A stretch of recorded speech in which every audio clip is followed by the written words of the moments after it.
amigos do canal Redemptoris Mater. Sejam muito bem-vindos.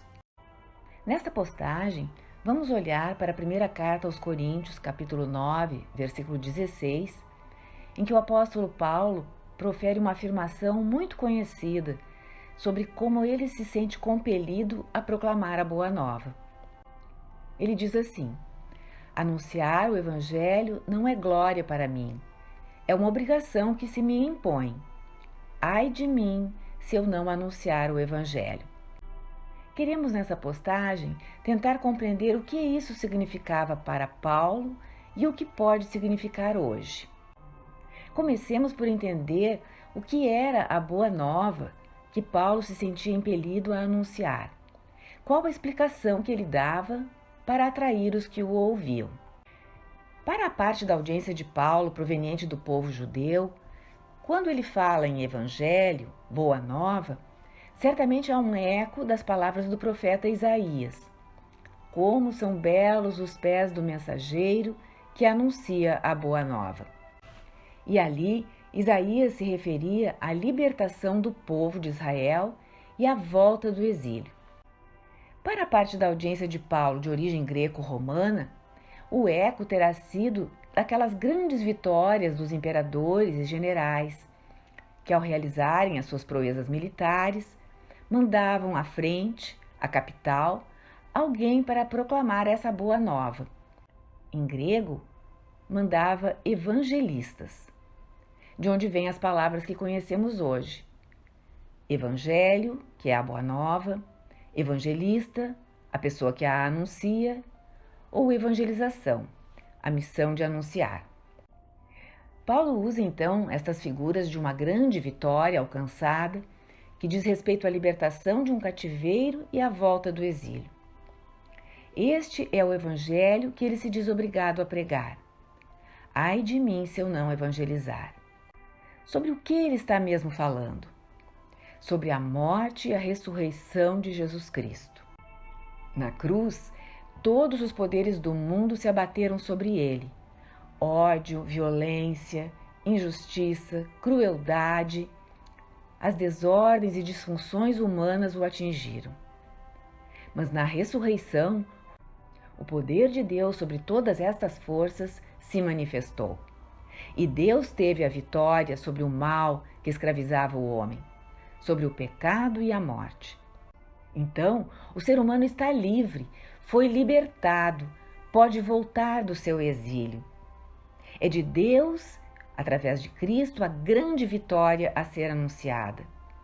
Este é o Evangelho, a proclamação da morte e ressurreição de Jesus Cristo, com tudo o que significa. Podemos conjugar uma passagem de outra carta de Paulo, dirigida aos Colossenses, no capítulo 2, versículo 15, que diz assim: espoliou os principados e potestades e os expôs ao ridículo, triunfando deles pela cruz. Talvez nós, do século XXI, não nos apercebamos da referência que Paulo faz aqui, mas os homens do século I certamente não deixaram de notar que também aí Paulo está se referindo à parada que um general romano vitorioso fazia, entrando triunfalmente na cidade de Roma, com suas presas, com os grandes militares da região vencida, acorrentados, levados pelas ruas e com os despojos recolhidos.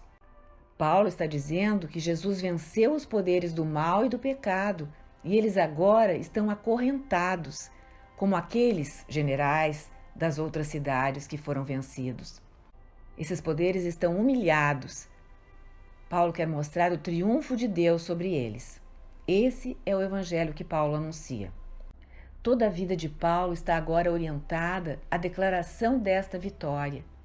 Esta é a sua missão. Tudo o que ele faz centra-se nisso. Para aqueles que foram batizados, esta vitória, esta boa nova, também deveria ser o centro.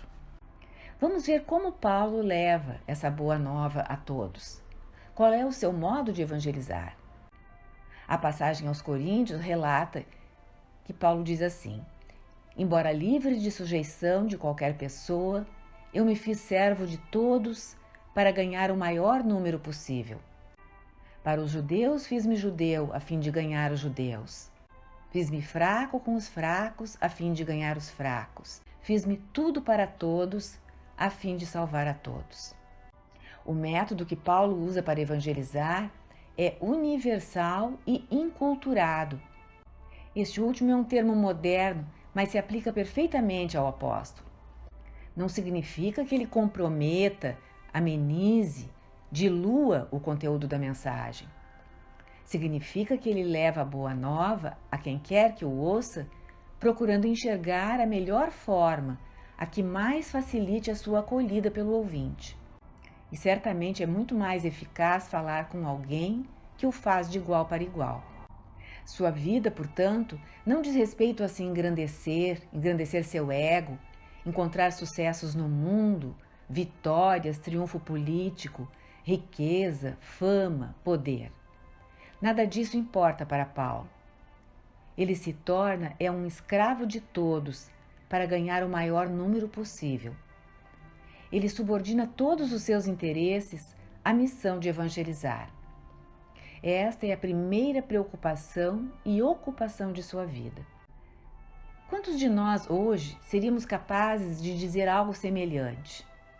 A meta da minha vida é me tornar fraco com os fracos, para que se salvem ao menos alguns? Nós queremos ser fortes, bem-sucedidos, conhecidos e alguns até famosos. Mas Paulo quer se tornar fraco com os fracos para chegar até eles, chegar aos excluídos, esquecidos, marginalizados, porque quer evangelizar também aí.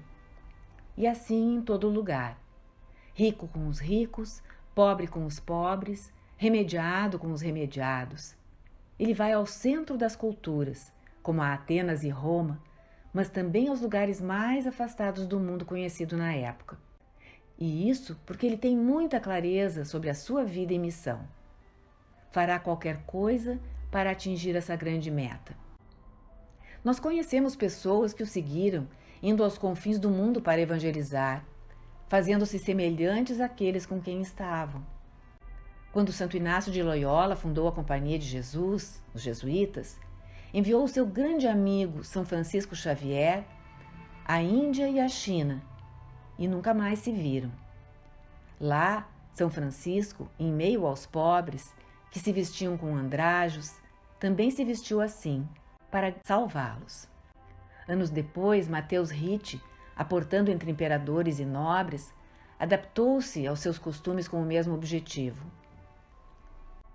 Ou seja, adotam-se os usos de uns e outros para ganhá-los para Cristo. Podemos nos perguntar se entre tantos interesses, legítimos e válidos, o projeto fundamental de nossas vidas, em torno do qual tudo se organiza, é trazer as pessoas para Cristo.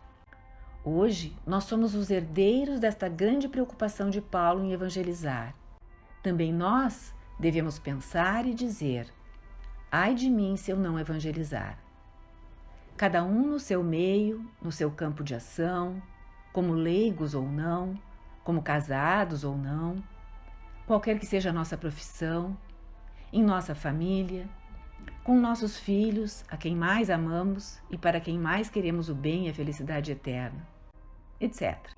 Com todos, partilhar a nossa intimidade com Jesus Cristo, nossa amizade com Ele, nosso testemunho de alegria com Ele. Uma boa forma de testar a nossa disposição pode ser olhar para o que pensamos ao levantar todas as manhãs. É natural pensar nas nossas ocupações do dia, no trabalho que faremos, nos cuidados com a nossa família, aonde iremos.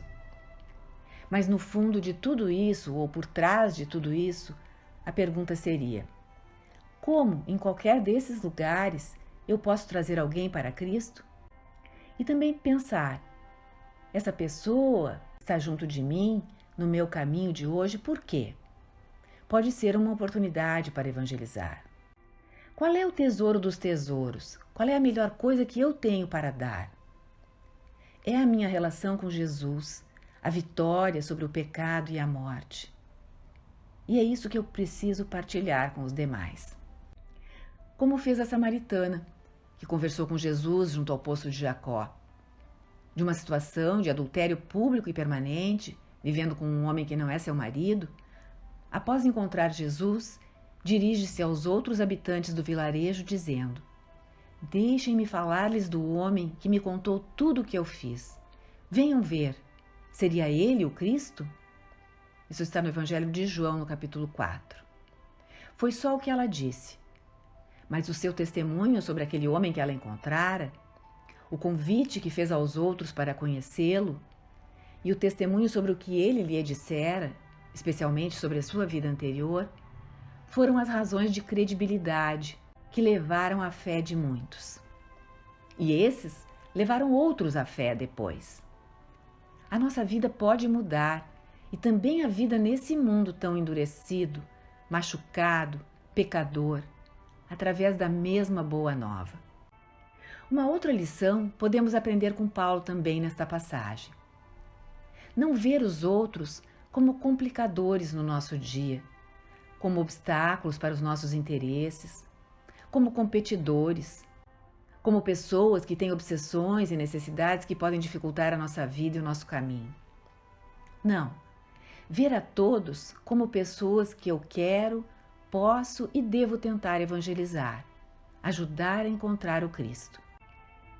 Não ver pessoas que, é verdade, são muitas vezes complicadas e incômodas, simplesmente como pessoas incômodas e complicadas, mas vê-las como um convite, uma oportunidade de anunciar a elas a boa nova. Esse anúncio fazemos com a nossa fala, a nossa conversa, e para isso é importante estarmos preparados, para sabermos dar as razões de nossa fé, como ensinava São Pedro em sua carta. Mas também fazemos esse anúncio pela qualidade da nossa vida. O que atrairá para Cristo em nós? Nossa bondade, gentileza, compaixão, misericórdia, os princípios morais básicos. Então a pessoa que vê tudo isso pensa: bom, este é um católico, talvez haja algo de bom a conhecer que funciona na vida dele e que pode funcionar na minha também. Pensemos em cada pessoa como alguém que podemos levar ao Senhor Jesus Cristo. Porém, continuemos a lembrar de Paulo, fraco com os fracos, forte com os fortes, desprezado com os desprezados, tudo para todos. Paulo ia até eles. Vamos também nós até eles. Não esperemos que venham a nós, que haja um grupo reunido numa sala, com um propósito definido de evangelizar, com o que vamos falar já preparado e provavelmente não individualizado conforme cada um precise. Evangelizar passa por ler a situação em que se está, suas características.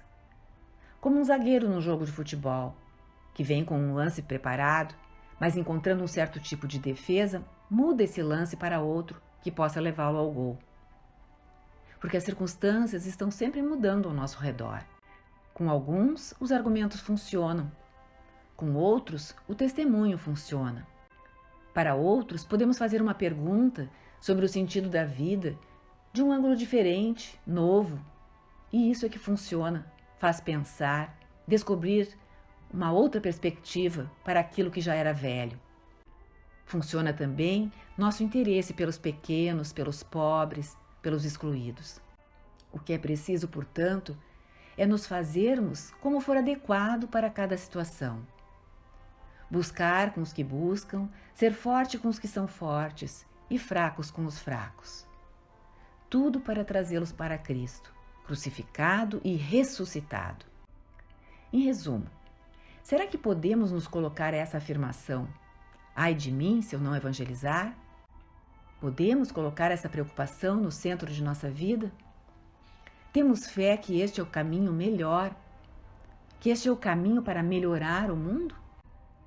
Levar a boa nova de que é possível vencer o mal, porque Jesus Cristo já o venceu pelo amor, amor por todos e por cada um? Temos fé nisso? O convite é para meditarmos hoje sobre isso. Obrigada por terem acompanhado esta postagem. Se gostaram, cliquem em seu like, inscrevam-se no canal e acionem o sininho para serem notificados de outras publicações.